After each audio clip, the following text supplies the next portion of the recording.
Salut, bienvenue pour une nouvelle vidéo et pour un book haul. Book haul que j'étais pas censée faire, hein, parce que depuis le début de l'année, je suis pas censée acheter de bouquins. Donc il devrait pas y avoir de book haul aujourd'hui. Et pourtant, en février et en mars, j'ai quand même acquis plusieurs bouquins. À l'échelle de ma chaîne et par rapport au book haul que je fais d'habitude, ça va être un petit book haul. On est à même pas une vingtaine de livres, je crois qu'il y en a 18 en tout. Donc ça va. Par contre, il y en a quelques-uns que je vous montre pas, beaucoup moins que d'habitude. D'habitude, il y en a beaucoup que je vous montre pas en book haul parce que je vais les lire ou parce que vous les avez déjà vus dans des pales.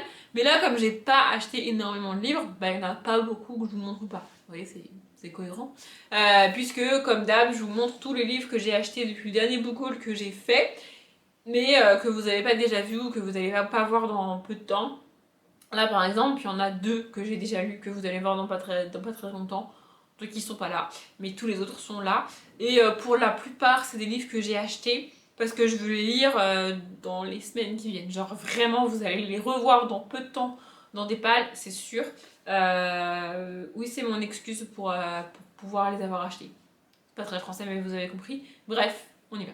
On y va et on commence avec une commande que j'ai faite, si je me trompe pas, sur 2 titres. J'ai pas commandé énormément de livres sur 2 titres ce jour-là. Je voulais juste 3 suites de sagas que je vais lire, c'est sûr, je vous le dis, vous allez les revoir dans la page du mois de mai, c'est certain. Je les ai achetés exprès pour ça, donc ben voilà. Oui, j'aurais pu, j'étais pas obligée de les acheter là maintenant tout de suite, hein, j'aurais pu attendre, mais j'avais envie de les acheter là maintenant tout de suite, donc c'est comme ça. Le premier, c'est Rebecca King, tome 4, Ancestral de Cassandra O'Neill, parce que j'adore la saga et que j'ai trop envie de la continuer. D'ailleurs, je suis un peu deck parce qu'il est très court celui-là, enfin, il est plus petit que les autres en tout cas. Il fait 440 pages, du coup, je suis un peu triste qu'il soit si court que ça. Oui, 440 pages, je trouve que c'est court pour un tome de Rebecca King, c'est comme ça. Mais voilà, j'adore cette saga. On y suit donc Rebecca King, qui est une sorcière hyper puissante. Je crois que son nom, son titre, c'est Sorcière de la mort, un truc comme ça. Genre vraiment, c'est pas une sorcière hyper fun. On n'est pas dans Charmed, hein. Non, non, pas du tout. Et on est dans un univers avec des loups-garous, des métamorphes, c'est pas la même chose. Des potionneuses, des vampires, et sa fille la fille de Rebecca King qui est complètement. En fait, qui est surnaturelle parmi les surnaturels. Voilà, c'est comme ça. Bref, j'adore ce personnage, j'adore cette saga. Je viens de corner mon livre, mais c'est pas grave. Et j'ai trop envie de continuer cette saga, donc du coup, j'ai acheté le tome 4. C'est logique. Le deuxième que j'ai commandé ce jour-là, c'est Le pensionnat de Mademoiselle Géraldine, le tome 2, Corset et complot de Gaël Carriger. J'ai lu le tome 1, je crois que j'avais mis le tome 1 dans le Pumpkin, donc je l'ai lu en fin d'année dernière. Ça commence à dater, mine de rien. Et j'ai adoré le tome 1, enfin franchement en même temps, j'avais adoré Le protectorat de l'ombrelle de la même autrice. J'adore ces univers, ces personnages, la manière dont elle construit ses personnages, ses univers, ses intrigues, dont elle met tout en place. Enfin, vraiment, j'adore cette autrice. À chaque fois, j'ai énormément de mal à expliquer pourquoi j'aime l'autrice, les personnages, l'univers en update. Mais c'est vraiment très. Je sais pas, j'arrive pas à mettre des mots dessus, j'arrive pas à m'exprimer de manière cohérente et compréhensible avec cette autrice-là et ces sagas-là et ces univers. Mais j'adore Gail Carriger, du coup, il me fallait absolument le tome 2. Je l'ai cherché d'occasion, mais je l'ai pas trouvé, donc du coup, je l'ai acheté neuf. Voilà. Ah, peut-être mini résumé quand même. Dans cette saga, on suit une jeune fille qui est envoyée contre sa volonté dans une espèce de pensionnat. C'est un pensionnat volant qui est situé sur un bateau ballon dirigeable, c'est hyper chelou. Et donc en fait là, on est à une époque où les convenances sont très lourdes et très importantes pour les filles et pour les femmes notamment. Et notre personnage est donc un personnage féminin et elle s'en fout. Genre en fait elle est à un âge où selon la société et les convenances, elle devrait se comporter de manière calme, être sage, bien s'habiller, avoir les jambes serrées, être bien maquillée, bien apprêtée et chercher un mari.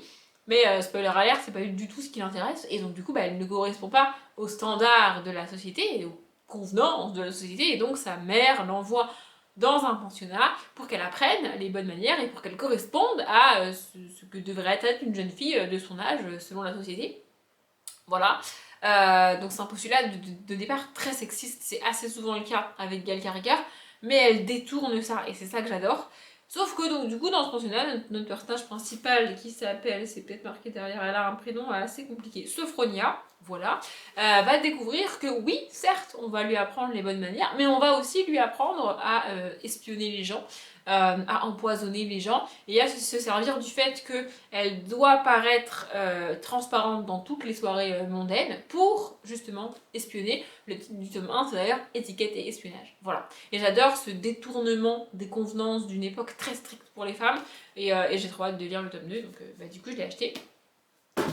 Mais surtout, ma commande était motivée par le livre que j'ai actuellement dans les mains. Et j'ai à la fois très hâte de le lire et très peur de le lire. Parce que j'ai vraiment adoré le tome 1. Ça fait partie des sagas young adultes que j'ai commencé en me disant bon, on va commencer parce que tout le monde l'aime, on va tenter. Il y a peu de chances que ça marche, mais tentons. Et j'ai adoré le tome 1, vraiment, j'ai tellement aimé le tome 1, j'ai trop envie de lire le tome 2. En plus, si je me trompe pas, c'est qu'un diptyque, donc après ce sera fini. D'un côté, ça me rassure parce que ça veut dire que ce tome 2 ne sera pas victime de la malédiction du tome 2 dans les trilogies. Mais d'un autre côté, ça voudra aussi dire qu'une fois que je l'aurai fini, bah, ce sera fini, quoi, il n'y aura plus de tomes. Donc voilà, je suis un petit peu angoissée et j'ai très envie de lire ce livre. Je parle de La ville sans vent, donc le tome 2 de Éléonore de Villepoix. Pardon, j'ai un truc dans l'œil. J'ai adoré le tome 1, vraiment, j'ai tellement aimé le tome 1, j'ai tellement hâte de lire le tome 2, c'est un truc de ouf. Pareil que pour Rebecca King, je suis deg parce qu'il est très petit, enfin franchement, le tome 1 était plus gros que ça, il fait même pas 400 pages. Oui, je suis triste, il fait même pas 400 pages. Par contre, il est très beau, c'est rare qu'on ait un livre blanc comme ça. Moi qui range mes livres par couleur, je peux vous dire que des livres à dos noir en fantasy fantastique young adulte, il y en a à l'appel, mais à dos blanc comme ça, c'est extrêmement rare, vraiment. Du coup, je suis trop contente. Oui, bah je suis contente parce que le livre il est blanc. Et alors, bref, pour l'histoire, on y suit Aria, je crois qu'elle s'appelle, comment elle s'appelle, Arca, j'étais pas très loin, qui est une jeune fille de, je sais pas, elle doit avoir entre 16 et 18 ans, je dirais, et elle veut absolument aller dans la ville de Hyperborée, sauf que c'est une ville très fermée, vraiment, littéralement, il y a un dôme par-dessus la ville et tout, enfin c'est une ville vraiment très fermée, tu peux pas y rentrer, c'est un peu comme une espèce de forteresse où t'as pas trop le droit de rentrer, mais son but c'est d'y aller parce qu'elle veut retrouver son père, on lui a dit que son père était là-bas, donc elle veut y aller et elle va y aller. Et donc on suit ça, sa quête pour rentrer dans la ville et son histoire une fois qu'elle est rentrée dans la ville, évidemment. Et de l'autre côté, on a Lastianax, c'est avec lui que le tome 1 démarre, d'ailleurs si je dis pas de conneries, qui fait partie de la société, d'une des plus hautes castes de la société, puisque, enfin, il vient pas d'une haute caste de la société, mais il a intégré une espèce d'école pour magiciens. Je suis pas sûre que ce soit pour magiciens, mais une école hyper réputée, l'école la plus réputée de la ville en tout cas, enfin c'est une très grosse ville, hein, vraiment. Et donc on lui apprend pas mal de choses dans cette école, mais je crois que c'est de la magie, hein, je suis plus très sûre. Ouais, ma lecture du tome 1 date un peu. Bref, et donc il a un mentor pour faire ses études et il doit présenter un projet de fin d'études pour être sacré, genre en mode t'as le diplôme, c'est fini et tout. Et le jour où il présente sa soutenance, et bien il découvre que il retrouve lui-même son mentor mort par terre, comme ça, voilà. Et donc on a cette enquête là, parce que lui il est persuadé que c'est pas juste une mort naturelle, même si tout le monde lui dit que c'est le cas, donc il va enquêter là-dessus, et au milieu de tout ça va débouler donc Arca, qui a rien de me faire. Castenax n'a pas demandé à ce que Arca débarque, et elle débarque, et voilà, on va suivre ces deux personnages-là qui sont vraiment très différents, qui ont très peu de choses en commun, et qui étaient absolument pas destinés à se rencontrer, et franchement j'ai adoré le tome 1, vraiment j'ai tellement aimé le tome 1, j'ai trop hâte de lire le tome 2, je le lirai au mois de mai, donc j'ai encore un petit peu de temps à attendre, mais j'ai de quoi m'occuper et de lire en attendant, donc voilà. Peut-être éviter de passer autant de temps sur chaque livre parce qu'il n'y a pas beaucoup de livres certes, mais si je passe 2 minutes par bouquin, ça va faire un long bouquin quand même. Bref, ensuite il est venu le temps des cathédrales. Désolée si ça vous m'avez mis la chanson dans la tête, c'est cadeau, c'est gratuit. Non, ensuite c'était le moment de faire la commande France Loisirs. Donc j'ai fait la commande France Loisirs. Comme d'habitude, hein, sur France Loisirs, un livre ça suffit. Mais moi je suis pas capable de commander un livre. Donc j'en ai commandé plusieurs. J'ai commandé le tome 5 de Rebecca King. Je me suis dit pourquoi pas, sauf que je suis un peu deg parce que du coup c'est la version poche. Donc le tome 5 s'appelle L'armée des âmes. C'est pas très grave en soi, mais j'aime bien avoir tous les tomes d'une saga dans la même édition, même si je les range pas forcément côte à côte vu qu'ils sont rangés par couleur. J'aime bien les avoir dans la même édition. Donc du coup, je vais le lire comme ça probablement. et je rachèterai plus tard le tome 5 en grand format. Enfin, c'est pas un grand format, c'est un semi-poche, mais bref. Mais du coup, voilà, je suis un peu dégoûtée, mais au moins j'ai le tome 5. En me baladant sur le site, j'ai trouvé ce livre-là, je connais pas du tout. Ça s'appelle Cléopâtre de Claude Merle, c'est dans la collection, je pense, Héros de légende. Je sais pas si c'est édité par France Loisirs ou si c'est chez une autre maison d'édition. Rigolez, mais c'est hyper dur à dire, hein, essayez vraiment. Édition de Noël, voilà. Donc voilà, j'ai vu Cléopâtre et j'ai pas pu résister. J'adore Cléopâtre, j'adore la mythologie égyptienne, donc voilà. On a une carte, je vous la montre. A priori, on est sur une biographie de Cléopâtre. Est-ce que j'ai déjà lu plusieurs biographies de Cléopâtre? Oui. Est-ce que je vais quand même la lire? Oui. Pour le prochain, j'ai un peu hésité parce que même si c'est une autrice que j'adore, je suis toujours extrêmement réticente à acheter un grand format contemporain neuf. Mais finalement, j'ai craqué. Donc j'ai acheté La toute petite reine de Agnès Leudig. J'adore Agnès Leudig et du coup j'ai craqué. J'ai pas lu le résumé, je veux pas savoir de quoi ça parle, je veux juste me plonger dedans. Waouh, il y a des passages en mode message comme ça. Ça va être rapide à lire ça. Voilà, je sais pas de quoi ça parle. Juste, c'est le dernier Agnès Leudig et moi, ça me suffit. Je n'ai pas besoin de plus d'informations pour avoir envie de le lire et pour être hypée par le bouquin. J'adore Agnès Leudig. Ça fait longtemps que je ne l'ai pas dit en vidéo, du coup, si vous savez pas quoi lire de Agnès Leudig, lisez par avec lui. Agnès Leudig. Voilà. Et dans ma commande, j'avais un cadeau, j'avais Arsène Lupin contre Herlock Sholmès de Maurice Leblanc. Je vous le montre même pas parce qu'il n'est pas rentré dans la palle. Non seulement j'ai déjà essayé de le lire, mais en plus ça m'a plu, donc ça ne m'a pas plu, donc je vais pas réessayer. Du coup, je vais me débarrasser du bouquin, en gros. Donc c'était marqué, ça sur ma facture, c'est déjà vraiment la ligne avec marqué le titre de ce livre-là, et en face 0 € genre offert, tu vois.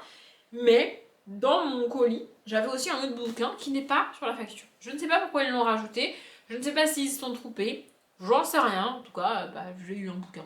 Voilà, en plus. Et ce livre, c'est La remplaçante de Michel Frances, je ne sais pas comment on dit. Je l'avais vu sur le site et franchement, je l'avais pas pris parce que ça m'intéressait pas.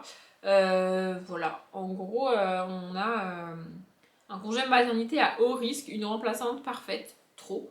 En gros, on a une femme qui va partir en congé maternité, donc parce qu'elle est enceinte, tu vois, et qu'à un moment donné, accoucher ça prend du temps, et s'en remettre surtout.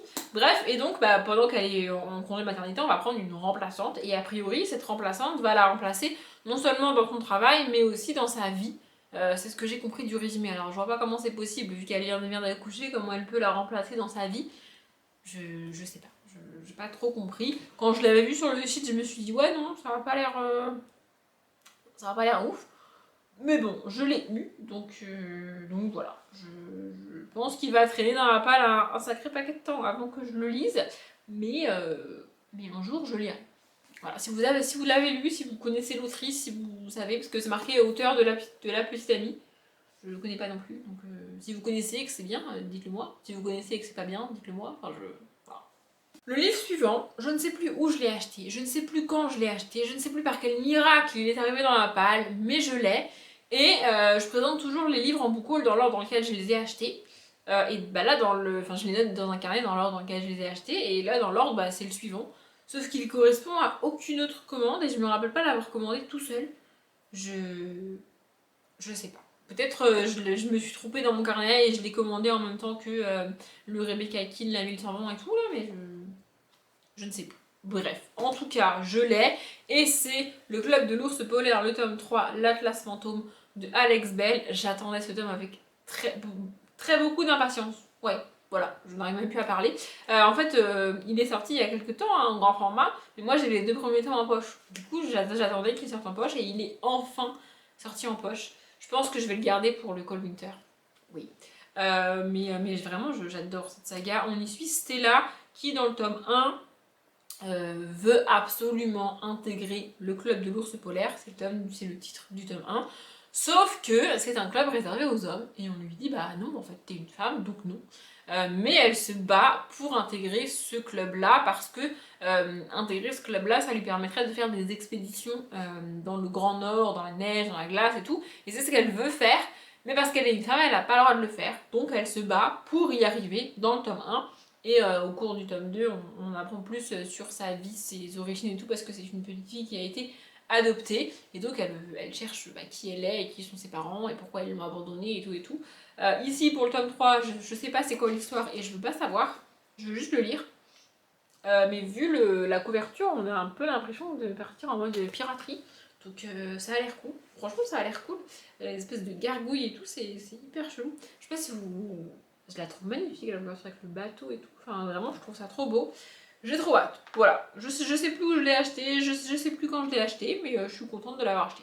Ensuite, à peu près mi-mars, je suis partie en vacances. Alors, je suis pas allée très loin de chez moi, puisque j'habite vers Bordeaux et je suis allée en vacances à Arcachon. Voilà, à une demi-heure de chez moi. C'est comme ça. On s'est pas mal baladé au bord de la mer, dans la ville et tout. Évidemment, Arcachon est une ville très très animée sur juin, juillet, août et même septembre. Mais là, en plein mois de mars, il n'y a pas grand chose. Parce que c'est l'hiver, tu vois. Enfin, c'était le printemps, mais bref. Et on est passé devant une librairie, donc j'ai pas pu m'empêcher de rentrer dans la librairie. Et je suis repartie avec 3 bouquins. Franchement, ça va. À peu près raisonnable. Donc du coup je vous les montre, hein, principe du book haul. J'ai acheté Sherlock Lupin et moi le tome 10, Le Seigneur du Crime, de Irène Adler, parce que j'avais mis en pause la saga pour lire une autre saga, Sherlock et Moira, une autre saga en rapport avec Sherlock Holmes. Mais comme du coup Sherlock et Moira ça ne m'a pas du tout plu, je peux reprendre Sherlock Lupin et moi. Il me semble que c'est le dernier qui est sorti. Je sais pas combien il y aura de tomes, je sais même pas quand est-ce que la tome... Ah bah non, quand est-ce que la tome sera finie? Quand est-ce que la saga sera finie et combien il y a de tomes au total dans la saga? 6 premières publications 2015, mais édition Albin Michel 2021. Donc je sais pas. En tout cas, je vais le lire je pense cet été. Et ça fait longtemps que j'ai pas lu de tome de cette saga du coup, donc voilà, c'est une saga que j'aime bien, dans laquelle on suit, c'est une fiction, vraiment c'est imaginé par d'autres auteurs que Conan Doyle, évidemment. Et donc ces auteurs-là, puisque Irène Adler c'est un pseudonyme pour 2 auteurs masculins, imaginent l'enfance de Sherlock Holmes qui connaît Arsène Lupin et Irène Adler. Voilà. Et dans cette librairie, j'ai aussi pris 2 graphiques que je connaissais pas. J'en avais jamais entendu parler. C'est un truc que j'aurais pas fait il y a quelques mois encore. Quand je rentre dans une librairie que je connais pas, je vais me balader dans les rayons. Je vais aller au rayon jeunesse, au rayon fantasy, au rayon thriller, au rayon contemporain. Mais je vais rester dans les romans, vous voyez. Et là, pour une fois, j'ai été dans le rayon des BD et des graphiques et j'en ai pris 2 qui ont l'air sympathiques, hein, voilà. Le premier, c'est Super, le tome 1, une petite étoile juste en dessous de Si, je sais pas trop comment ça se dit, de Frédéric Maupommé et David. Voilà, je sais pas, j'ai été attirée par la couverture, je les trouve très cool. Comme d'hab, j'adore le dos des BD. Il y a que moi qui ai ce problème-là avec le dos des BD, vraiment. Et en gros, on va suivre 3 enfants, donc je sais pas si vous avez vu, mais ça, c'est tous les tomes qui sont déjà sortis. Donc comme ça, je pourrais m'éclater si jamais j'aime bien. Et en gros, on suit Matt, Lily et Benji, 3 enfants abandonnés sur Terre et dotés de super pouvoirs, parfois encombrants, qui vont faire une rentrée des classes dans une nouvelle ville. Et donc ça va être compliqué pour eux parce qu'ils ont des pouvoirs. Voilà, j'ai un peu feuilleté le truc et l'ouvrage et les dessins me plaisent. Je trouve ça très cool, les couleurs et tout, enfin vraiment. Donc du coup, j'ai décidé de craquer et de l'acheter sur un coup de tête. Et le dernier, en fait, c'est bizarre parce que du coup, c'est le premier que j'ai pris dans la librairie. J'ai craqué, un peu comme pour le Cléopâtre tout à l'heure. C'est un personnage qui a réellement existé que j'aime beaucoup. J'ai déjà lu une biographie, une autobiographie de lui-même, mais j'adore ce personnage. Donc quand je l'ai vu, j'ai pas pu m'empêcher de craquer. Ça s'appelle Chaplin en Amérique et donc c'est de Laurent Sexic et David François. Voilà, la BD est vraiment très très grande, je sais pas si vous pouvez vous en rendre compte. Et franchement, j'ai trouvé que c'est une BD très grande ou assez épaisse qui fait je sais pas combien de pages, mais au moins 80 pages, hein, je pense. Combien de pages elle fait attendez, j'essaie de vous trouver ça. Voilà, elle fait 75 pages. Bon, voilà. Mais elle coûte que 17 €. Et franchement, je me suis dit, c'est pas hyper cher. Je vais quand même vous montrer une planche. Pardon. Voilà, il n'y a pas l'air d'avoir énormément de texte, mais j'adore Charlie Chaplin. Vraiment, c'est un personnage que j'aime beaucoup. Et je l'ai dit, j'ai lu une autobiographie de lui quand je devais être au au lycée, je crois, ou peut-être même fin collège. Voilà, c'est un personnage que j'aime beaucoup, c'est une force de caractère et vraiment il a toujours voulu faire ça, il a jamais eu enfin, il a toujours voulu réaliser des films et faire quelque chose de comique. Il a jamais eu de facilité dans la vie, il vient d'un univers très pauvre, sa mère était toute seule avec lui et elle galérait en gros. Et voilà, il s'est débrouillé pour aller aux États-Unis, donc en Amérique, et réaliser son rêve. Et franchement, c'est un personnage que j'aime beaucoup, enfin une personnalité que j'aime beaucoup, donc pareil, quand je l'ai vu, j'ai pas pu m'empêcher de le prendre. Je vous remontre la BD et le dos est comme ça. Voilà. On en arrive à la dernière pile de mes achats. En fait, à Noël, j'ai eu 2 cartes cadeaux. Une carte cadeau pour plusieurs enseignes et tout. Et une carte cadeau Cultura, donc que j'ai dépensé dans des livres. J'ai pas acheté que des livres, donc il n'y a pas énormément de livres non plus. Mais j'ai quand même acheté principalement des livres. Et voilà, j'aurais pu la dépenser bien plus tôt, mais je l'avais gardée parce que j'étais pas censée acheter de bouquins. Et bah là du coup je me suis dit bon allez je suis maintenant, j'utilise la carte et j'achète des bouquins. Donc j'ai acheté les tomes 4 et 5 des Chroniques du Spiderwick, donc le tome 4 L'Arbre de Fer et le tome 5 La Colère de Mulgarat, toujours de Tommy Ditterlizzi et Oli Black, donc voilà le tome 4 et ça c'est le tome 5. Je suis un peu deg parce que du coup ils sont en paperback et pas dans la super édition hardback que j'ai pour les 3 premiers tomes, mais c'est pas très grave, au pire je me rachèterai les tomes, enfin ces tomes là en hardback quand je les trouverai. Au moins je pourrais les lire. Par contre, je pensais vraiment que c'était une très longue saga. Je sais pas pourquoi je m'étais mis en tête que c'était une saga jeunesse qui faisait au moins 10, 12, voire 15 tomes. Et en fait, pas du tout. Tome 5, c'est le dernier. Du coup, je suis un peu triste parce que bah, la saga est quasiment finie. Et bah, c'est des livres très courts. Donc voilà, je suis un peu dégoûtée, mais au moins, je vais finir la saga. Et en fait, je me rends compte que si j'avais pris la peine de vérifier, et ben j'aurais mis la saga dans mes sagas à terminer en 2022. Tu vois. Mais comme je savais pas, bah du coup. Voilà. J'ai aussi commandé le tome 2 de la guerre des clans, donc c'est le tome 2 du cycle 1 à feu et à sang de Erin Hunter. J'ai lu le tome 1 l'année dernière. Il me semble que c'était en juillet ou en juin l'année dernière, je crois. Et j'ai vraiment beaucoup aimé le tome 1. Ou alors peut-être que je l'ai lu pour le pumpkin. Je sais plus. Mais j'ai dû le lire, ouais, fin d'année dernière. Mi-année dernière. Je sais plus. J'ai adoré le tome 1. Vraiment, et j'avais jamais pris le temps d'acheter le tome 2, donc bah du coup maintenant j'ai acheté le tome 2 et je vais pouvoir le lire dans pas très longtemps. Oui, tous les livres que j'ai achetés, je vous l'ai dit, hein, mon excuse principale c'est parce que je vais le lire dans pas longtemps.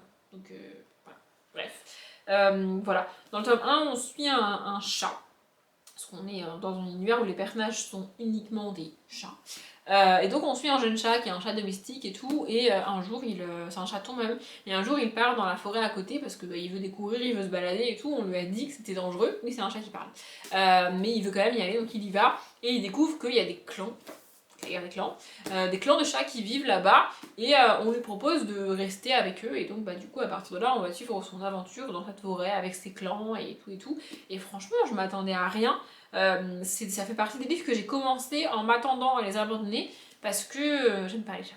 Voilà, c'est comme ça, j'aime pas les chats. Je comprends pas les gens qui surkiffent les chats, moi ça me dépasse. Et donc un livre avec que des chats, je me suis dit, c'est pas... Enfin, vous voyez, j'avais un a priori négatif. Et franchement, j'ai absolument adoré. C'était trop cool. Donc du coup, bah, j'ai acheté enfin le tome 2. J'ai aussi acheté La Roue du Temps, donc ici le tome 6, en fait c'est le tome 3, partie 3 de Robert Jordan, donc le dragon réincarné toujours. Il est plus petit que les autres, celui-là il fait à peine 500 pages. Franchement, normalement il dépasse les 600 pages et là il fait à peine, enfin, il fait même pas 500 pages je crois, attendez, je vérifie. Attendez, je regarde. Il fait précisément 493 pages, donc c'est très court, vraiment pour un tome de la Rue du Temps, même un demi-tome de la Rue du Temps, c'est très court. J'ai pas mal hâte de lire celui-là, parce que j'ai été un peu déçue par le tome 5, et il y a un personnage que je veux absolument retrouver, qu'on n'a pas beaucoup vu dans le tome 5, donc j'espère qu'ici, on va le retrouver. Voilà, lui pareil, je pense que je vais le lire au mois de mai, hein, donc vous allez le revoir dans pas longtemps.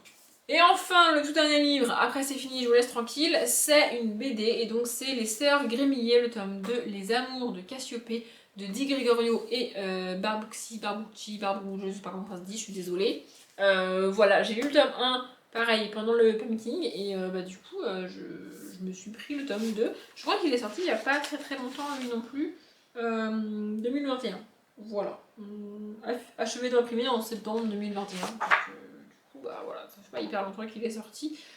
J'ai beaucoup aimé le tome 1, je suis moins sûre d'aimer le tome 2 parce que donc du coup le personnage de Cassiopée c'est la deuxième sœur, elles sont 3 en tout et on l'a rencontré dans le tome 1 et voilà, c'est pas un personnage que j'apprécie particulièrement et vu le titre, je pense, enfin, c'est pas un sujet qui va me passionner mais j'ai quand même envie de le lire donc voilà, et j'adore les dessins. Alors la planche que je vous ai montrée je la trouve trop belle et celle-là aussi, je sais pas si vous arrivez à vous en rendre compte, mais je trouve ça vraiment très beau. Je vous montre le dos aussi, il est comme ça. Voilà. Voilà. Je sais pas quand je vais la lire, elle, pour le coup, mais du coup, j'essaye de penser régulièrement à acheter des BD, parce que sinon, je vais oublier de lire des BD. Ça serait dommage. Donc, Bon, finalement, la vidéo est pas très courte, mais pour un book haul, ça reste une vidéo courte, puisque en général, j'arrive rarement à faire des book hauls de moins d'une demi-heure, voire de moins de 40 minutes. Donc là, on est à moins d'une demi-heure, donc c'est pas si mal.